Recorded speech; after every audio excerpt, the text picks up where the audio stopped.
Somdana Rasti Mathasa Bniatri Kundoni Torshidi Shana Namshi Untukna Gyandadi the Ko Tarnu than Harisu Hectomatai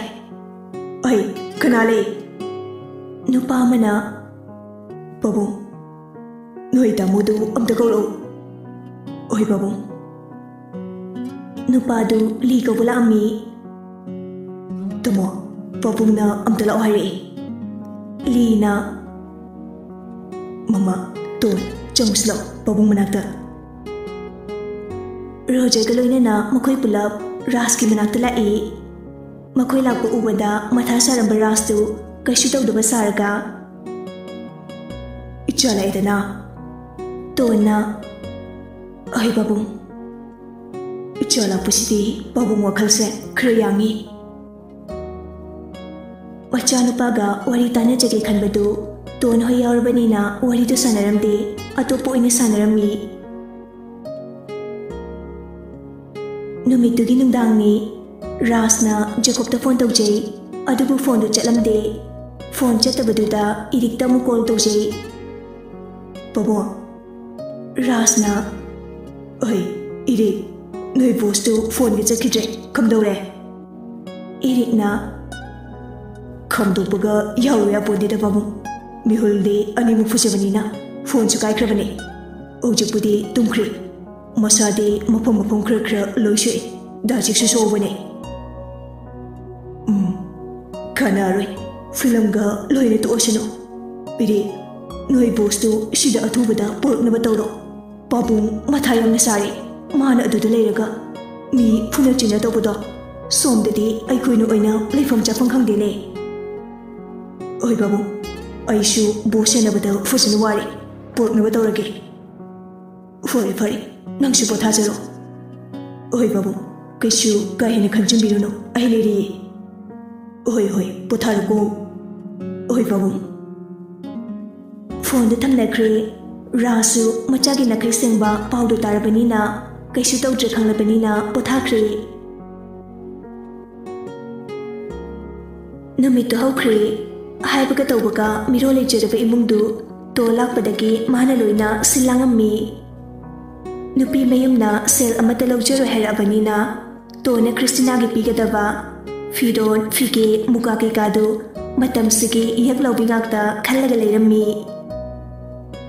Christina Gidanate Legishu Photoshoot Gidama Nintiraba Tanglaba Fidon Loina Lerami Rasna Sutonda Lak Manga Maya Sinarami Aduna Tona Nupigi Makeup Kaika Labor Kut Paurami Mem Jasu Kainagi Apampamda Tana Bachelami Ligi apartment Dusu Hanagi Pochesindu Loina Laptolaga Atopa Ahamba apartment Amada Tanami Maramdi Yumdalayo Dabanina Kainagi Omput Mayamdu Tamnaba Kado Hangalami Asumna Matamdi Kangode Tabak Chinaba Ngaktanina Zarjar Hojinki Luhongdoba Numit Marini Watlingida Photoshotorami Bor Kaina Animaki Dressu Tona Makal Makalairabanina Makal Makal Setami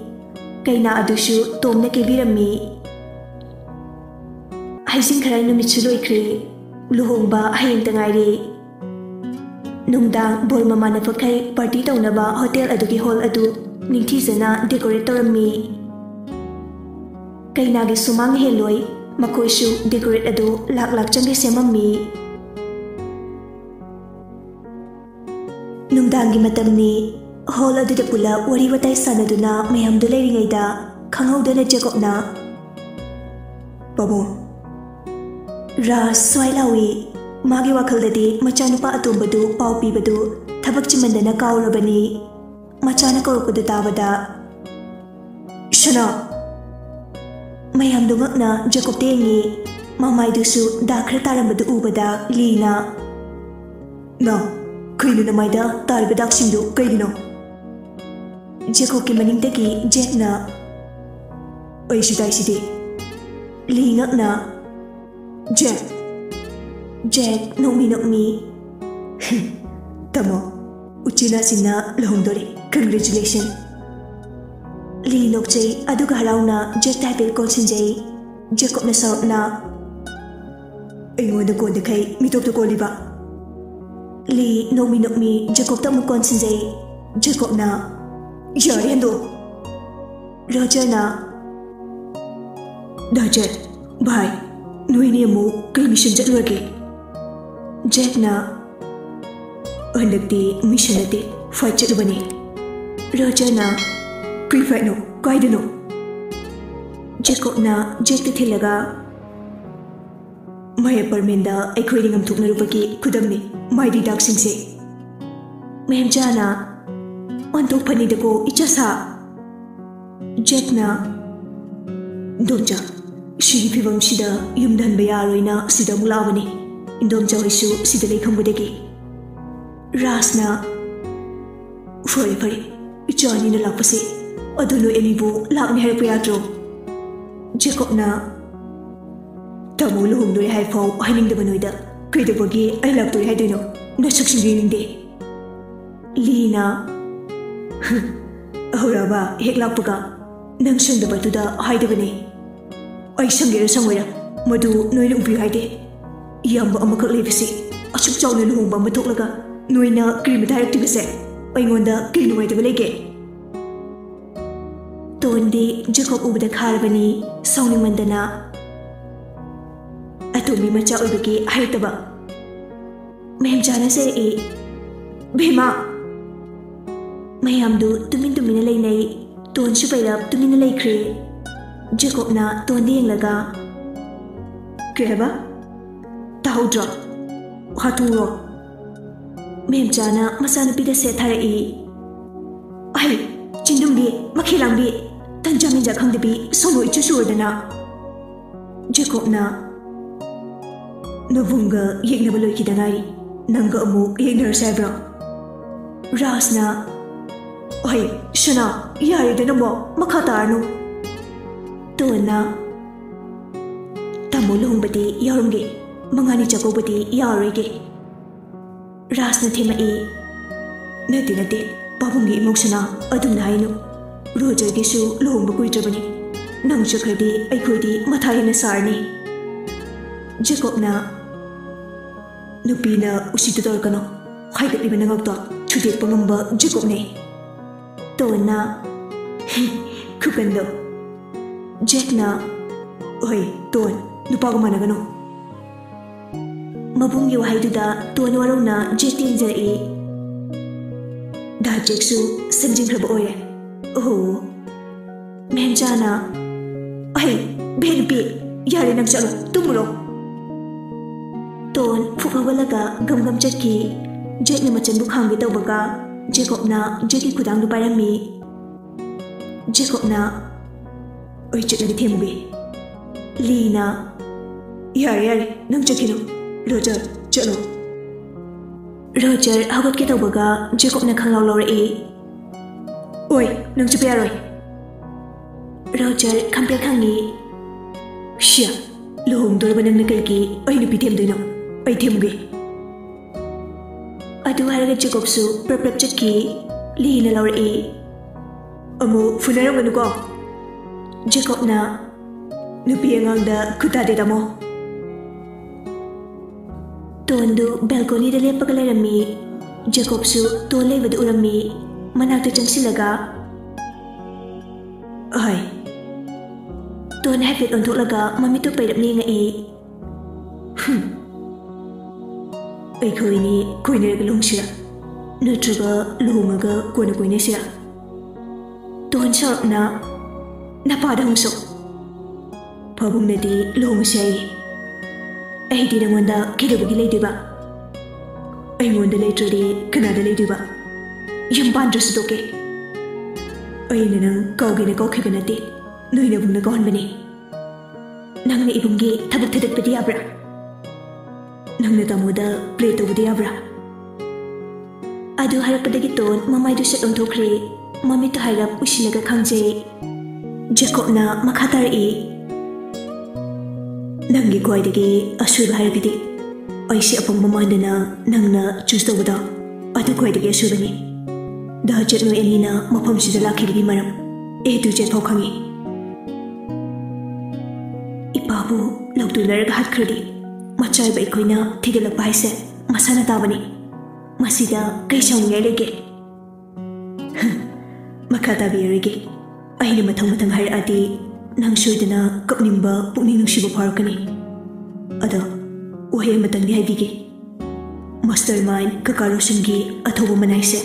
नोई फादरनी यारेका मतम अमदा आइगी पाबुंबुसु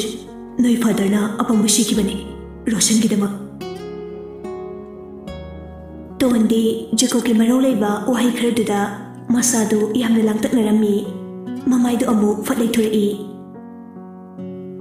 खेनाइसे आई करिमता खंगदे असेंबदु फजन हाइबियो हाइसिंदु असेंबने सिदगी हेना खंगनिंगलुनो लेपगा सोनो चुरिदुगा अमुक हेना नकोक्तो चाख्रनी नंगसु आइसु Coke चपमिनरदे फरतारद्रो अहिबु क्याम लिरदना Phagi नते वालतकनो असेंबा अचुमदो आई खंग पामे अदुदि हायो आइगी best friend रोजेगी मपादु हालुरा नत्रगा हालुरा नंगी कई मोलेगे तोन ngakpana lori father Roshan su aigi babadu hatpa yaubra hatpadi ratan hatpani naksu khangli tudi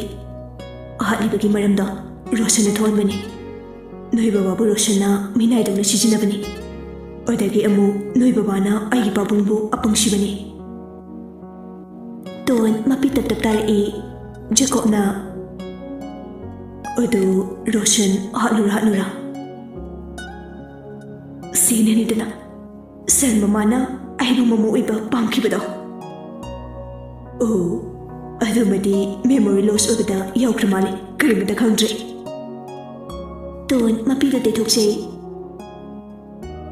Ekun Hatrasu Nomadi seek it over Mactali Sari Kalaga Karim the Torisi Nanabu Haidi okay Dako Nang Abuta Sena Macit amata niksing mangamjabra Macit amadi niksingi Odisu mangdobani Ekoini tuminabe Odo ekoini marisulay na kramali Chumbro landro Toin amu I kabahora I Namada hungro Jacob suidana Ekoin masulay kidre Toin ngak na Kari Oh shit Dako asing bayro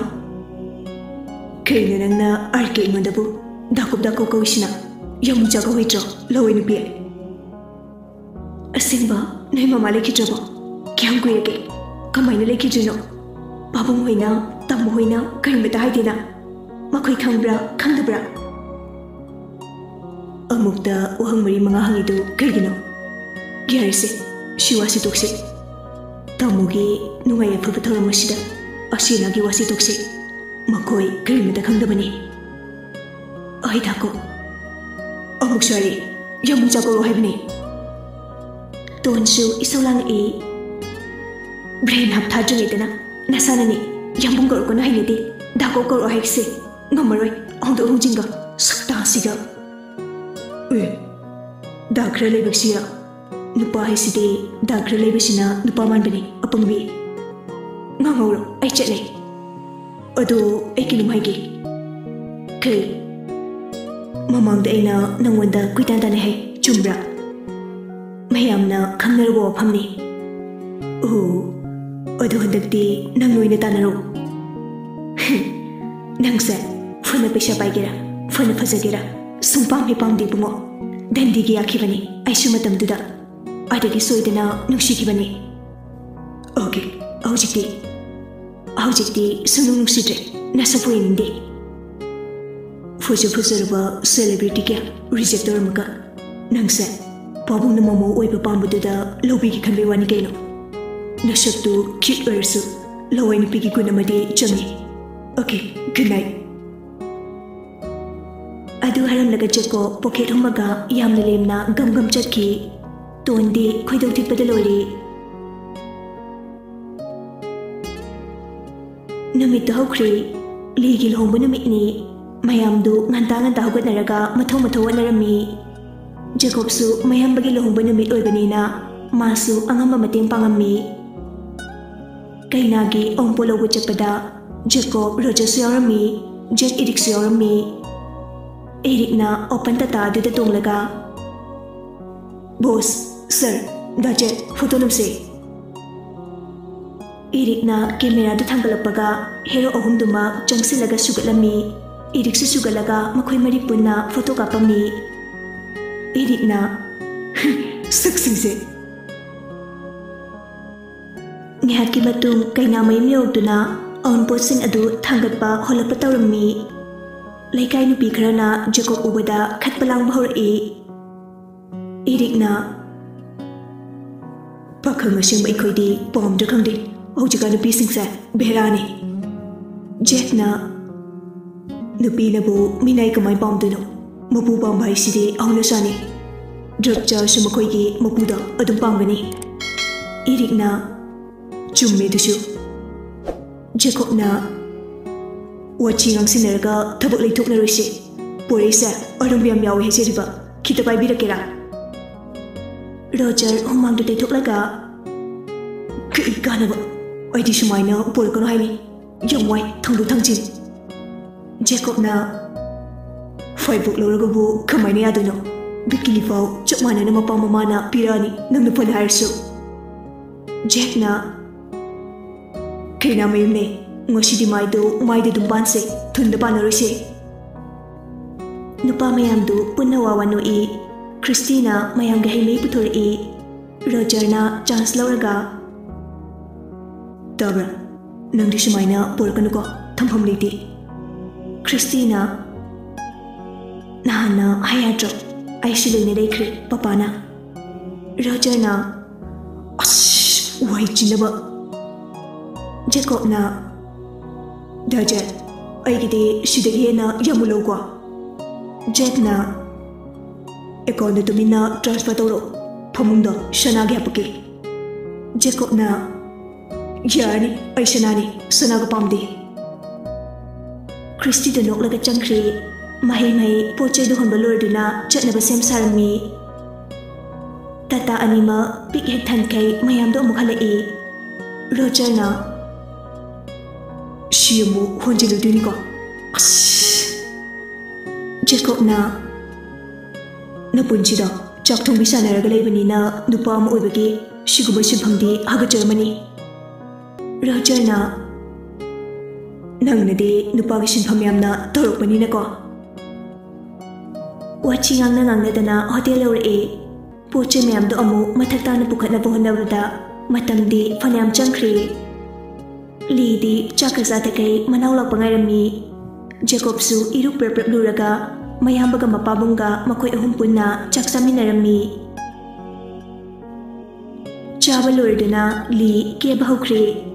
Ngihaki matung bordu jata tawdrinaida photo ka pahurami. Jacob na huyahum lodana achibana saksindo memory oina ba. Ligi nakal oida Jacob amadi Roger yetlomdana Jack amadi iri fazakraba hero manga du nokmi photo kapami.